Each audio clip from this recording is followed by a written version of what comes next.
I got bullied constantly.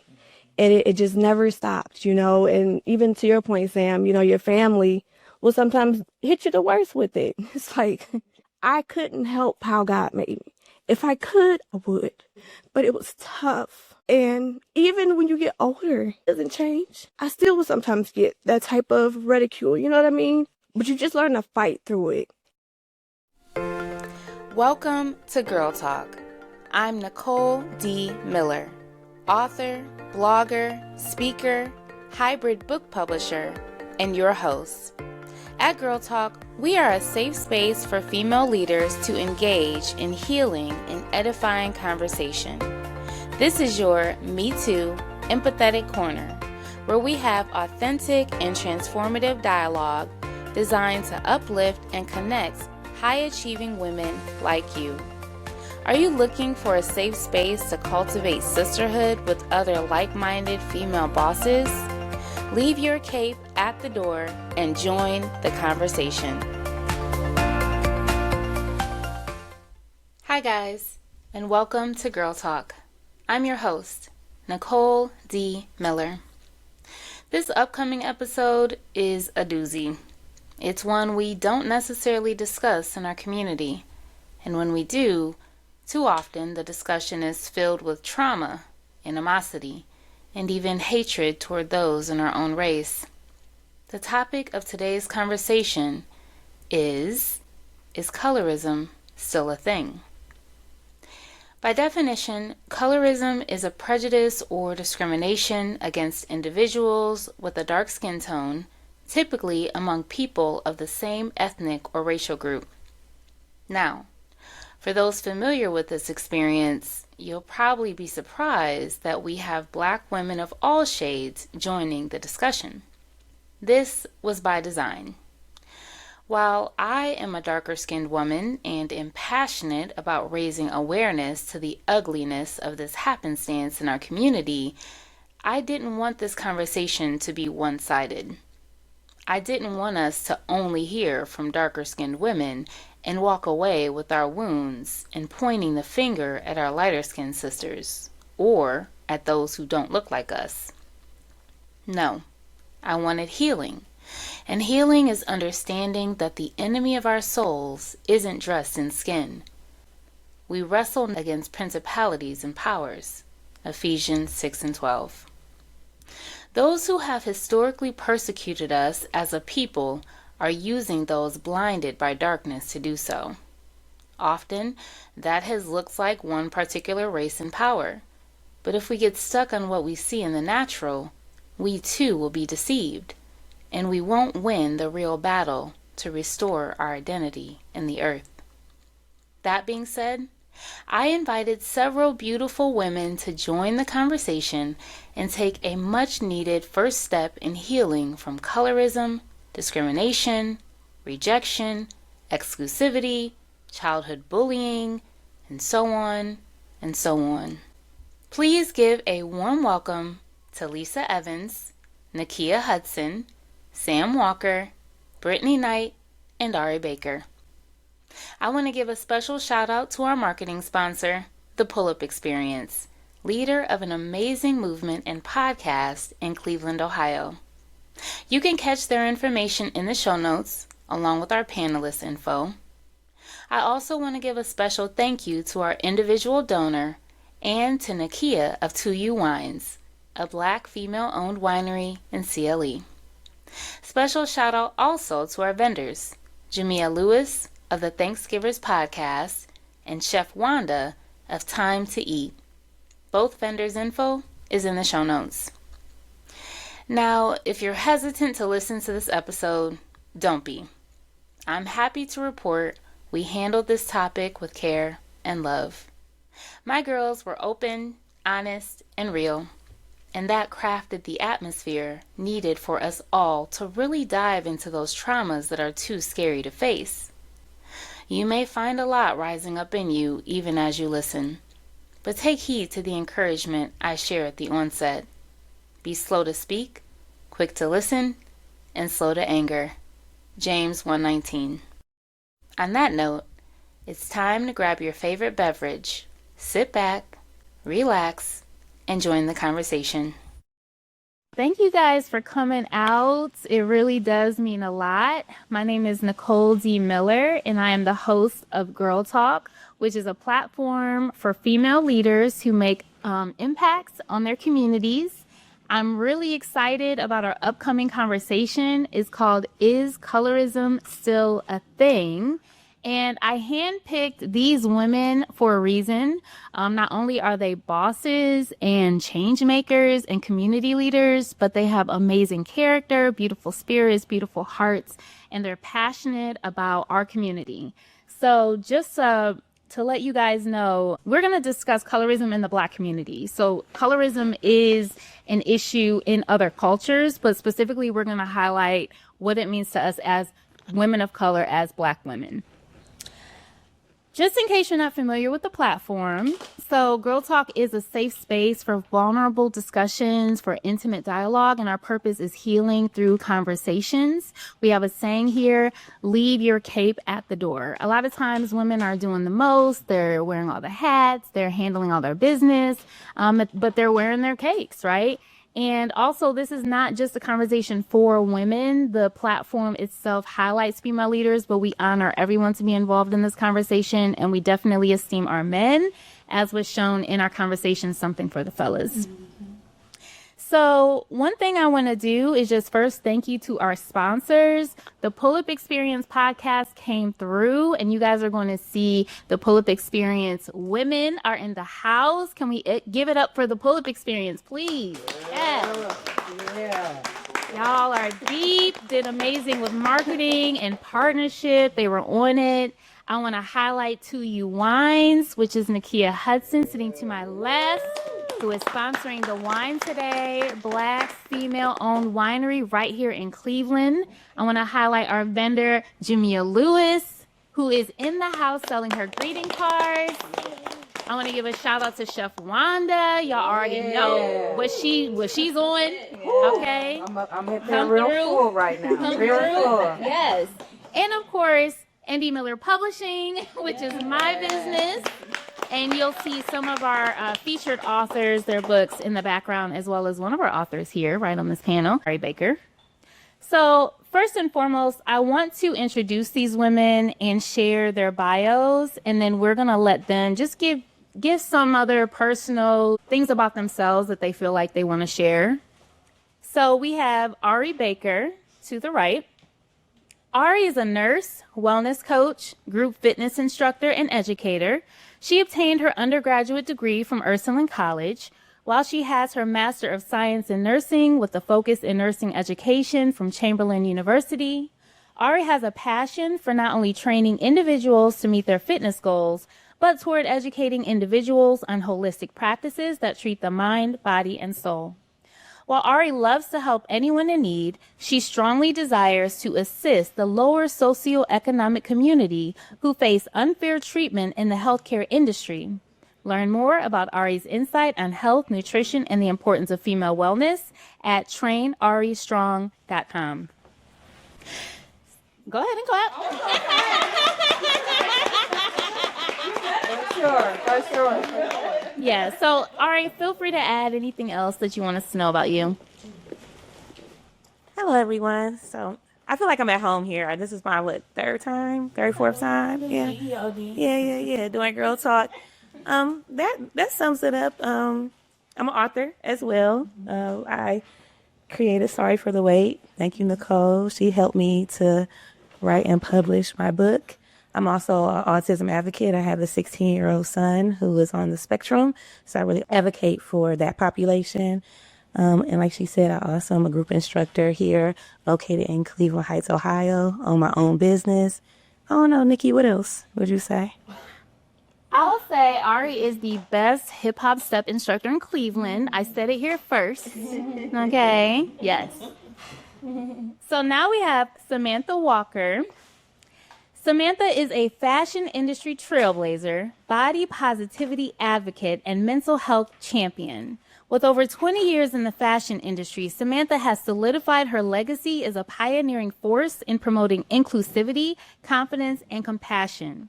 A prominent plus-size model from Cleveland, Ohio, she became a legendary figure in her city's fashion scene, breaking barriers and redefining beauty standards with every runway walking campaign. Samantha's career has been a bold celebration of authenticity. She is known not only for her striking presence and timeless style, but also for her powerful voice in the body positivity and mental health awareness movements. Through her platform and brand, she encourages women to embrace their flaws, own their stories, and recognize that they are and always have been enough. Her influence has expanded beyond fashion. Samantha is one of Cleveland's premier MCs, event hostess, and media personalities. She continues to empower a new generation of women to feel seen, valued, and unstoppable. Give it up for Samantha Walker. I'm always intrigued at how important I sound. But I am, and more so for the generations that come behind me. I am also a full-time educator.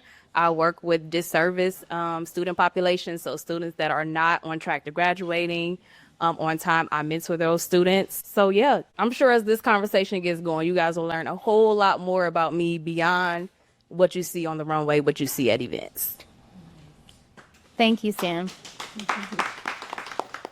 Now we have Nakia Hudson. Nakia is executive producer of the Pull-Up Experience podcast and owner of 2U Wines Winery. 2U Wines is a Black woman-owned winery specializing in handcrafted wines that celebrate culture, creativity, and community. The company has quickly made its mark in the industry with its wines featured in restaurants, bistros, and businesses across Cleveland, Ohio. Known for its unique blends and personalized wine experiences, 2U Wines is redefining the wine scene by bringing bold flavors and a personal touch to every bottle. With a commitment to quality and representation, Nakia Hudson continues to inspire and elevate the presence of Black women in winemaking. Give it up for Nakia. I just want to add as well that I'm a full-time respiratory therapist. So a lot of my life is about giving and helping. That's what I do through wine, the Pull-Up Experience, and as a respiratory therapist. Happy to be here. Okay. And next we have Lisa Evans. Lisa is 31 years old and has been a Christian lifestyle blogger for 7 years. She works in marketing at Cleveland State University and has a faith-based candle company. She has also been married for 5 years and has a new daughter. Welcome, Lisa. Thank you. I don't really have much more to add other than that. I don't really have much more to add. I know. Brittany Knights. Brittany is a podcast host, speaker, and entrepreneur who is passionate about meaningful conversations and personal growth. As the creator and host of Beauty Told, she dives into the complexities of modern relationships, offering insightful discussions, real-life stories, and expert advice to help listeners navigate love, dating, and self-discovery. She also serves as the co-host of the Pull-Up Experience, a powerhouse entrepreneurship podcast that showcases business owners, innovators, and industry leaders, providing valuable insights and inspiration to aspiring entrepreneurs. Whether discussing love and relationships or business and success, her mission remains the same: to promote positivity to all. Give it up for Brittany. Thank you. Thank you, Nicole, for having me, and I have nothing to add. Let's get into this topic. All right, so right before we get started, we always do a call and response. I say, who's ready for some? And you guys say, Girl talk. Okay, so we're going to do it with everybody now. Who's ready for some Girl talk. quick learners? Love it, love it. So I do want to read the definition of colorism first. Colorism is prejudice or discrimination against individuals with a dark skin tone, typically among people of the same ethnic or racial group.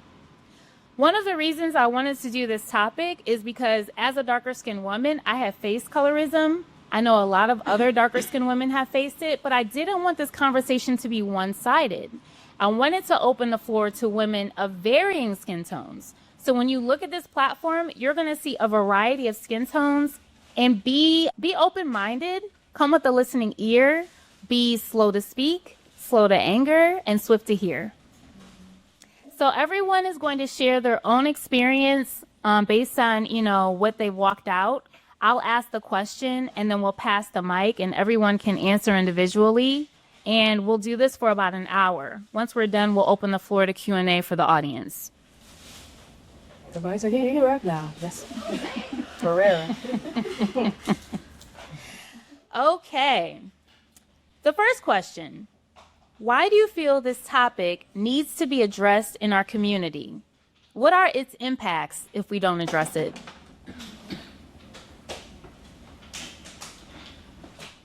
Well, I feel like we need to address this topic because there are going to be more little girls that turn into women that look like you and I. And I never want a little girl to feel like some of the moments I felt when I was young, when I was unsure, when I didn't have high self-esteem because someone said some words to me in relation to the color of my skin. I think it's really important to establish what an issue is so we can be able to solve it so that it doesn't continuously be something that goes on until it becomes like a genetic installation within ourselves. You pass it down to your daughter, your granddaughter, your great-granddaughter, and everybody in your family will start feeling like, well, I'm less than because someone in my family told me I was, or a boy told me I was.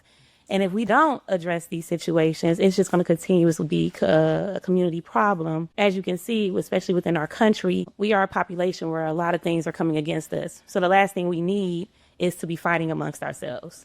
Oh, you're a little bit lighter skinned than me. I'm a little darker than you. So we have a divide amongst community. And we really can't afford to have a divide amongst community right now. That was so good, Ari. But right now, like Ari said, there's a lot happening in our country. There's a lot of things that are working against us. And even last week, I shared with Nicole, I couldn't believe it. I was on TikTok, and there was a whole thing about where you're not brown enough to be considered black. You have to be something else. And it went on for weeks. I'm talking about hundreds and thousands of reposts. And I simply added, well, if you would like to tune in to Girl Talk, maybe we can have a real conversation as opposed to it being us versus them within our own communities. And I feel like as Black women, it has been our charge to kind of provoke change and to stir up these conversations. So I feel like if we don't have them now, the next generations will continue those vicious cycles and will always remain stuck.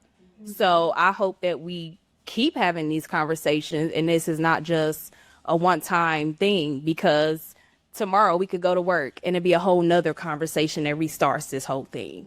So I'm really hoping that this conversation is impactful not only to us, but people that will get a chance to see this. And I'm so thankful, Sam, that you brought up that TikTok post that you sent me, because I don't be really having my ear to the streets. Like, it's really my friends that keep me in a loop on stuff. And so when she shared it with me, I'm like, this is the ignorance that's so out here, like, because all my people are healthy, so I don't know what's going on. And I hear about these podcasts using these spaces to tear each other down, to tear us down. So my hope is that we can create these spaces to help uplift each other and remove the barricades. That's really what Girl Talk is about. Yeah. I definitely agree with Ari and Sam. Also, I just, there are so many beautiful different shades, to Black women. And in my opinion, that is what makes us so beautiful. And to have fighting within our race against each other for shades is just, it doesn't make a lot of sense to me. And when Nicole asked me to be on this panel, I felt the same way. I want every aspect of this situation to be heard and be talked about so everyone can understand where we're all coming from, so that we, don't think that there's a problem. You know what I'm saying? There shouldn't be a problem. We're all beautiful and special in our own way. And so this conversation definitely needs to be had, and I'm really happy to be here. Pass it back. Mm-hmm.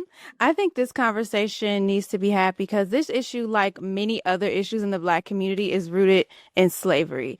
And I think we as Black people need to start having that side of the conversation and agreeing that we didn't start these problems. Right. Just like a lot of other ethnic groups, colorism is discrimination and all these things against darker skinned people. So if the belief is that lighter is better, who gave us that belief? In all these different ethnic groups.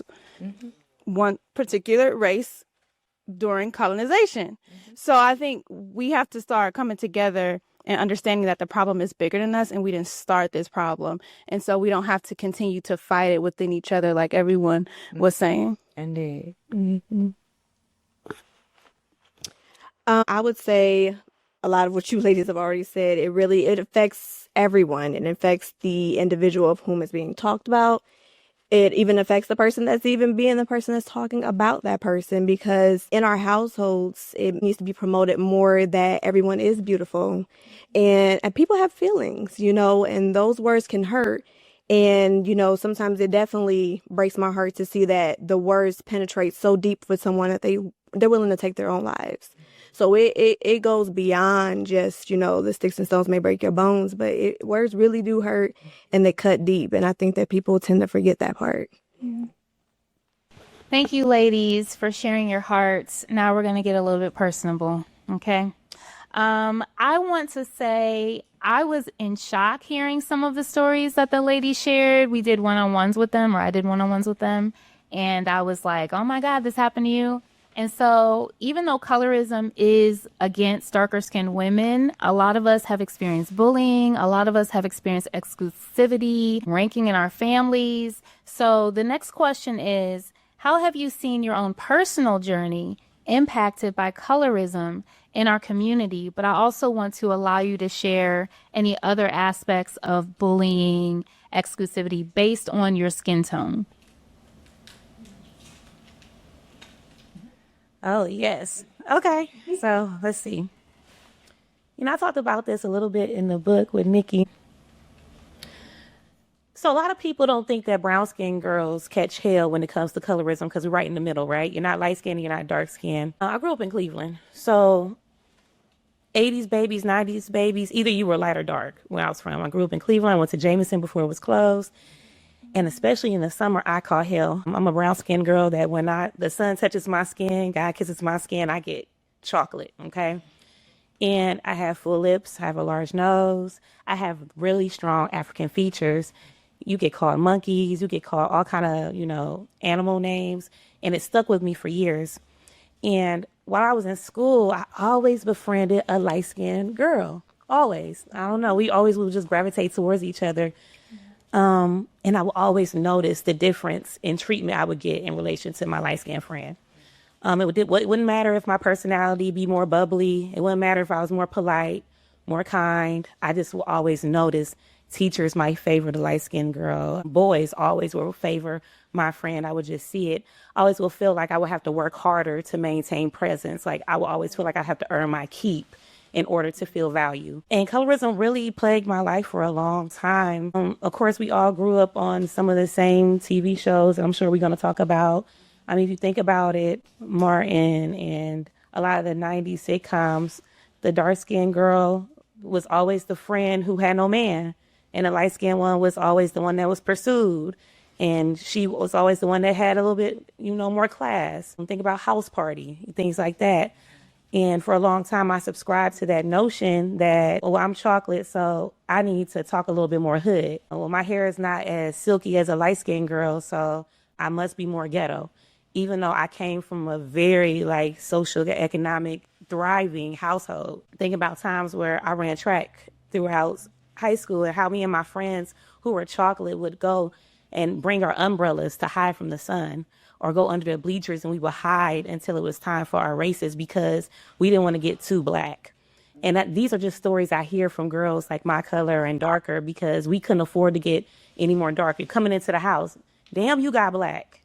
You're not allowed to be in the sun. So these were things until I got into my mid-20s, and then I started discovering who I really was and appreciating who I was as a woman, where I really held on to myself. Now I like the sun. I can't wait till it get hot outside so I can be out there, Well, on the contrary, my friend, we pretty much live total opposites. I adored the sun. I couldn't wait for it to be summer so I could lay out and become your color. because in my household, I was the only light-skinned one, and everybody, we talked in our conversation, I thought I was adopted for a lot of years because I was the only person this shade in my immediate family. So we talked in our one-on-one conversation about the bullying I faced, and people say, well, you're light-skinned. Like, there's no colorism there. You're automatically accepted because you're light-skinned. But when you're the second lightest person in your school next to the only white kid at your school, you stand out. And I stood out simply just for being who I was. And I've always had a personality. I've always, drama club, band, choir. I was always involved in everything. But none of those things mattered because I was light-skinned with good hair, and I thought I was better than everybody. And to this day, I'm like, who did I ever say I was better than? Nobody. All I did was show up being myself. And after years of being bullied, I talked about, I'll never forget being in, I think, 4th grade. I'm walking home from school. Back in the day, you wore your snow boots and you put your good school shoes in your book bag, right? So I had my school shoes in my book bag. I'm walking home from school. It was a brother and sister. I have no idea to this day why those kids hated me so much, but they hated me. So I'm walking home and I see them like at the end of the block, and I'm like, I gotta walk past them to get home. So as I get closer and closer, the sister picks up a brick. And she's like, you think you better than me? And she launches the brick at me. So I take off my book bag and I run the opposite way to go home. So my mother's like, where's your book bag? Where's your school shoes? I'm like, I lost them. Because I didn't want to tell her that this is what I was dealing with every day in school. Literally just for being. Like, I never wanted to be better than anybody. I never thought I was above anybody.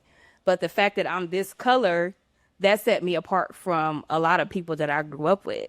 And I dealt with that at home. I got bullied at home for being my color. I got bullied amongst my family, my peers, my friends. And that's up until yesterday, So it's not a one-way street. Colorism can go several different ways. And I grew up in East Cleveland, Look, everybody got quiet. I grew up in East Cleveland. So you were either this or that. Because automatically, what are you? I got that 2 years ago, going to get some stuff for work. When I got my background check, the lady at the desk says she's staring at me. Now, I just got back from Jamaica. So I got a nice tan. The curls is curling. And she's staring at me. And I'm like, hello? And she says, what are you? I'm so curious. And I'm like, what am I? And she must have had to have a second with herself to think about what she had just asked me. So just imagine every day somebody looking at you and asking, what are you? It happens to me on social media. It happens in person. It happens everywhere I go. Well, you got to be mixed with something. So, yeah. Thank you for sharing that, Sam. And I think just even hearing both of your stories shows the ignorance, because it's something we can't control, our skin color, that other people are attacking. They don't even know you. And it's just because of your skin complexion and how that makes them feel because of their issues. I definitely was bullied. What I'll say is I want to pay homage to my mother and grandmother, who were actually both lighter skinned and petites.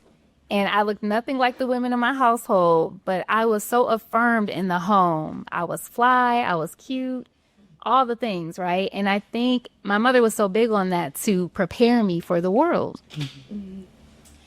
So definitely kids were cruel. I was called fat, black, and ugly. I was a big black truck. I had a basketball thrown on my head, and she actually was another darker skinned girl. But I think the issue is that it's self-hatred within our community. This is coming from our own people, right? But as a child, you're internalizing it. And if your peer group is ostracizing you for whatever reason, you can't help but think there's something wrong with you. I thank God for the confidence my parents instilled in me. I probably still battle with some ego as a result of that. But I know that it was used to try to prepare me for what I was going to face in the world. So I can relate to you, Sam. My grandmother had 8 children. 6 of them had the same father, and then the other 2 had the same father. And the other 2 were my mother and her brother. And we were lighter complected versus everyone else in my family, a caramel, brown, chocolate.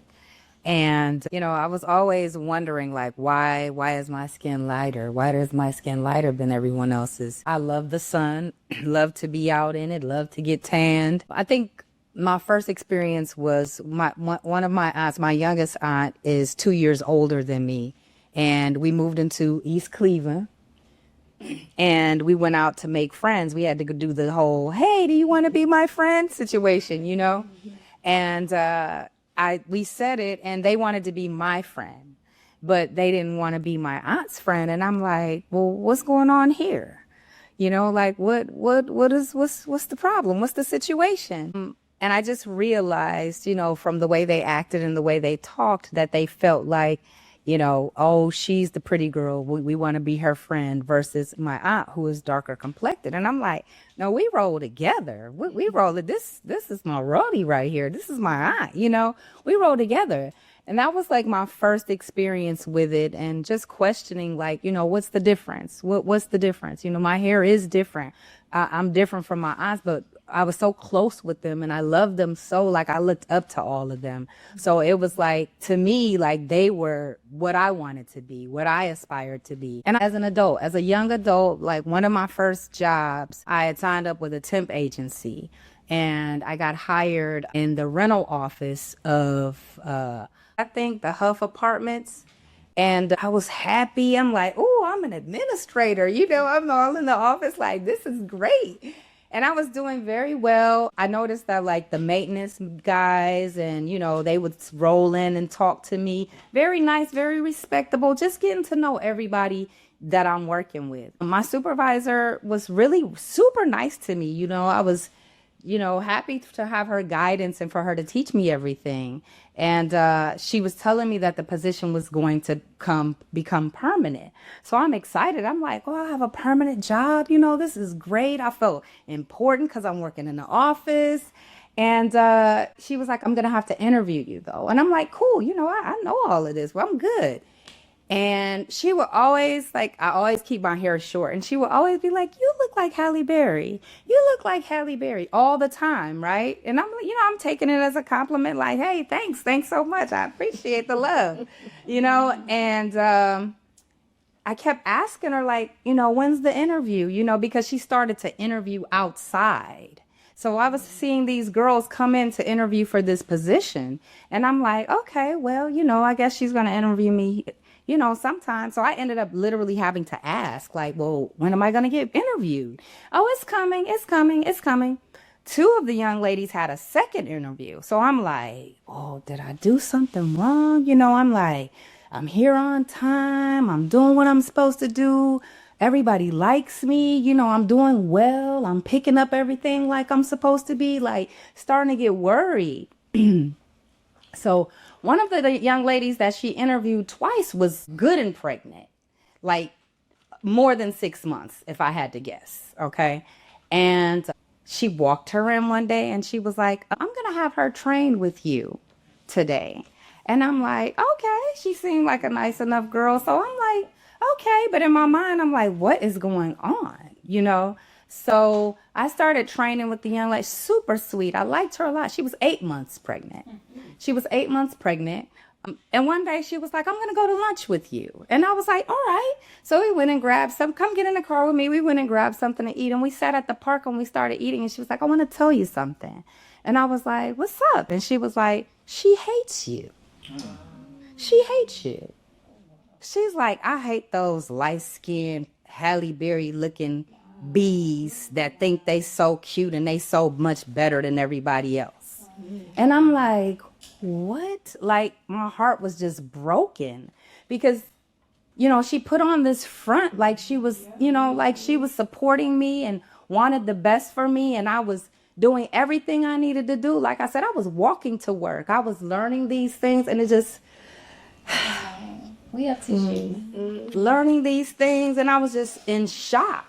Like, why? Like, what have I done to her? You don't have to do that. And it was just like, and that was my experience, like my first experience, And like I said, I'm a type of person that, I think if anybody asks, I will be my honest opinion. And this is no shade to any color.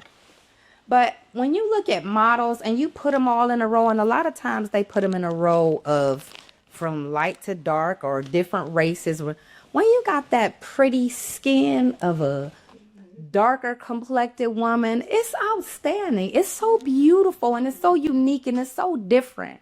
You know, like I said, all shades are beautiful, but it's like the battling, like you said, we know where it came from. We know where it started. Now, you guys are probably on the edge of your seats to continue our dialogue on colorism. But for that, you'll have to tune in to part 2. Don't forget to subscribe so you can catch it when it drops. I admit I was hesitant to bring this conversation to the Girl Talk platform. I've had my own deep trauma resulting from childhood bullying and colorism, and I honestly felt embarrassed to bring more attention to my dark skin.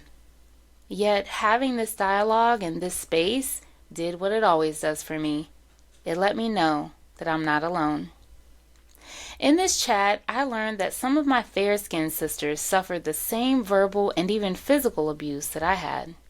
Was I the only one surprised by some of the horrific experiences of our lighter-skinned sisters who were rejected simply for the color of their skin? What broke my heart even more was how many suffered abuse at home. I had been fortunate enough to be affirmed in the home. My mom was so big on me being confident and feeling beautiful. I thank God for her foreseeing the rejection and abuse I would experience in the world and creating a safe haven at home. One of the commonalities that all the panelists shared was that so many of our issues stem from childhood. I believe that's because the enemy knows that our childhood years are formative and vulnerable, so he works extra hard to try to create strongholds by repeated attacks in the same areas, so we develop lifelong complexes keeping us from wholeness.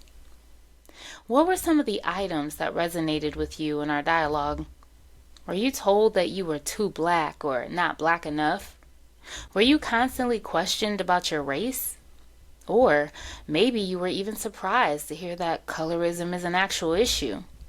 Maybe you were oblivious to it because you landed along the medium brown spectrum and avoided either extreme of being too light or too dark. Even if that is the case, it's important to know that this issue is still affecting our community so that we can be advocates for changing the narrative for the next generation.